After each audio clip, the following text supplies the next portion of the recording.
guys, hi, Ollie the Tea Guru here. A big shout out to all the jailbirds doing responsible time indoors at the moment. It is tough times, definitely, and my heart goes out to everyone around the world, especially Europe right now, with this very unprecedented situation. As you know, we are self-isolating as much as we can. I'm still getting out of the house and doing stuff, but very responsibly, I'll have you know, we're taking all necessary precautions. At this time, we are still delivering our post twice a week. That's Tuesday and Friday. We are limiting our time at the post office. It's a little bit of a hot spot, but when we go there, we're wearing gloves and a mask, etc. Really trying to keep away from the troubles as much as we can. Today we have a very special tea, 2019 Spring Fengqing Old Bush. Now, Fengqing has been famous for making black tea for as long as I can remember, decades. What makes this tea so famous? Flavour is only one of the factors that come into play when assessing a tea's greatness. A tea can have booming flavour. It may not be very smooth, the texture might not be very good, therefore the market value for it is lower. With black teas, texture is very important also. Fengqing black tea, the pine needle tea that we have, is very tasty, but its strongest point is its texture. I would say that the texture on this tea is probably the most explosive, interesting and greatest texture I've tasted in any tea. Alright, today guys, I am brewing 7 grams of the special Fengqing Old Bush. Water. You know, a small guy one, nothing massive.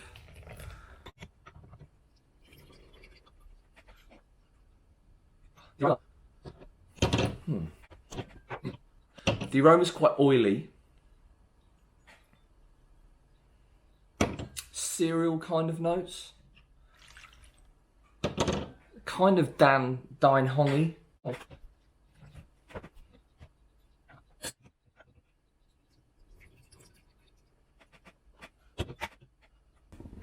The aroma's quite bright as well. It's got a powerful note. Maybe kind of mustard seed. A powerful, bright note. Very nice. I remember when I first tasted this tea, you think a tea that's going to be so expensive as this, I mean this is about £4 per session, you're expecting yourself to be absolutely amazed and wowed straight off with the aroma. The aroma's good, the aroma's interesting and, you know, but it's not blowing you away. It's good, but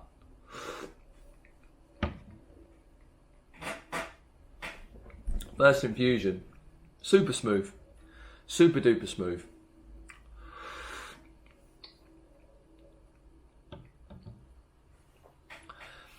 It's so smooth, it's almost kind of thick.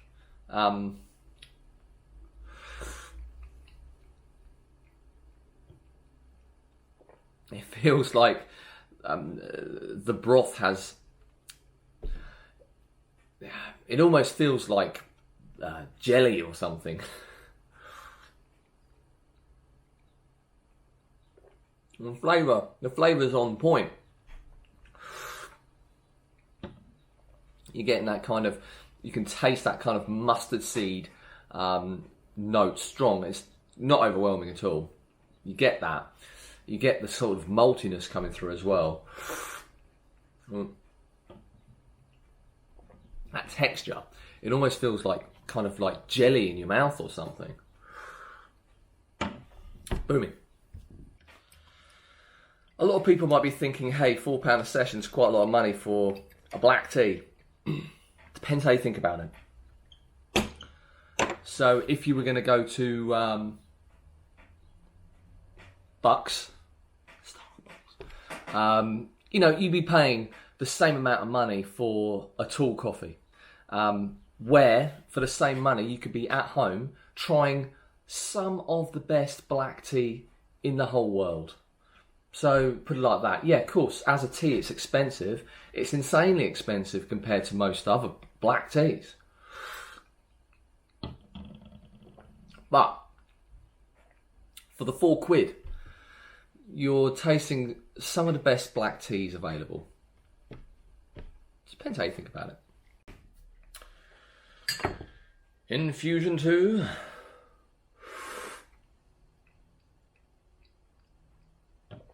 More of that oily frontal flavour coming out now. The first one was kind of a shadow, just kind of a bit like Gushu, I suppose.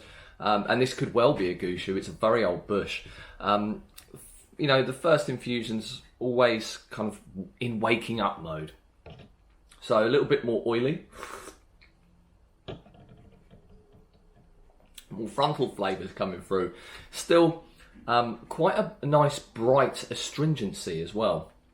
So this tea has a lot of structure building up, but you know, straight away that texture.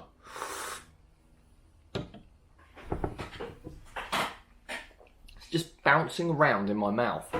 The absolute pinnacle, texture-wise, of any black tea I've tried.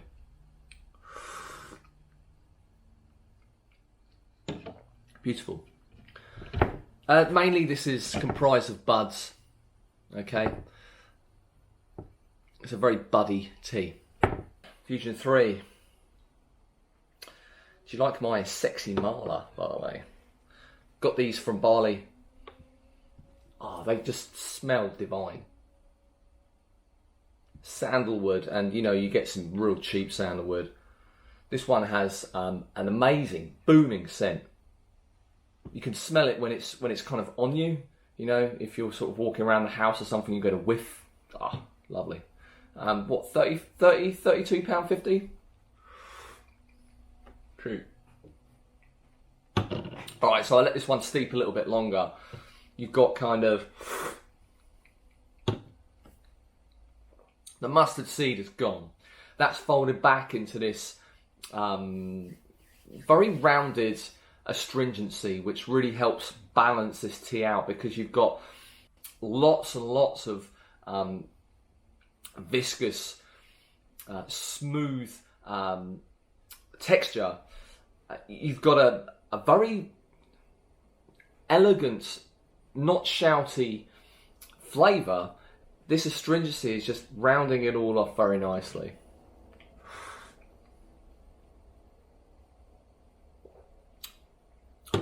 Great, really.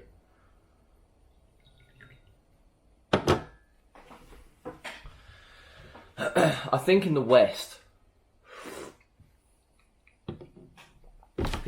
when we get into tea, me included, when we first start getting into it, we're looking for flavour bombs. Flavour. Absolutely fine. You know where we're all coming from.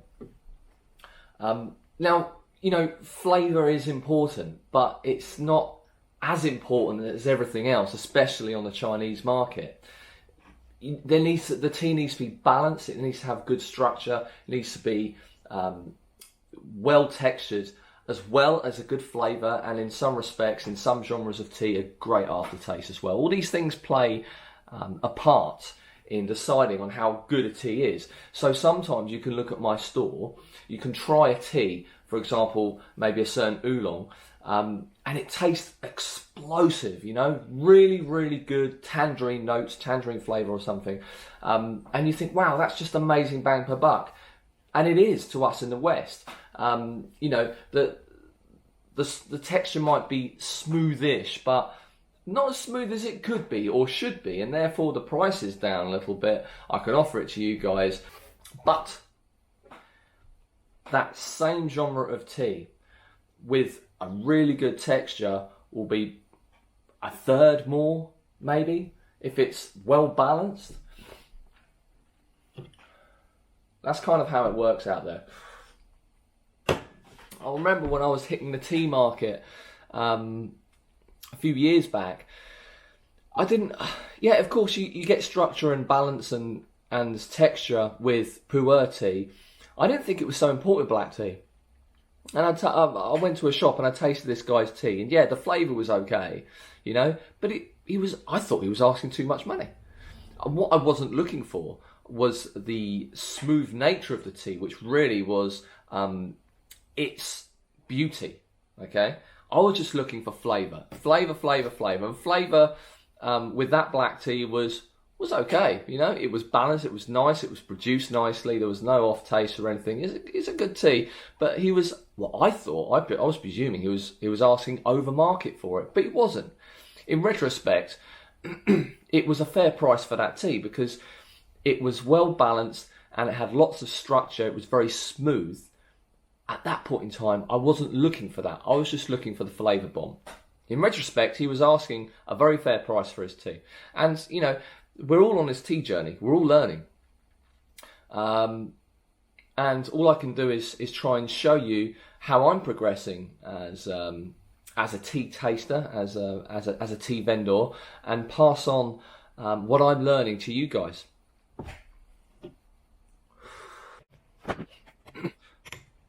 It's quite buddy. This tea is pretty infusible. You know, you should be able to get a good 8 steeps out of it. A bit longer, depends how you brew. Ooh, the amber nectar. It's just coming through thick and fast. This is deeper than gold. Bloody hell. Whoa. I didn't even steep it that long. It's coming through so deep. Look at that colour.